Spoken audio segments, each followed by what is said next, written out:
अस्सलाम वालेकुम, welcome to my channel name point TV. Manjula नाम का मतलब और इस नाम की मज़ीद तफसीलात। मंजूला नाम का शुमार लड़कियों के नामों में होता है। मंजूला नाम की इब्तदाई तारीख हिंदी ज़बान से निकलती है।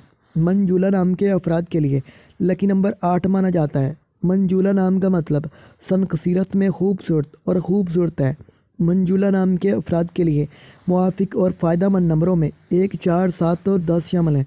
मंजूला नाम के हिंसों के मुताबिक मंजूला नाम के अफराद के लिए हुक्मरानी वाले घंटे 3 PM से 5 PM है, जबकि खुशकिस्मत दिनों में एतवार, मंगल, जुमेरात शामिल हैं। खुशकिस्मती वाली दातों में हिंसों के हिसाब से तांबा शामिल है। मंजूला नाम के अफराद के लिए मुआफ़िक रंगों में सुर्ख, नारंगी और सुर्ख शामिल है।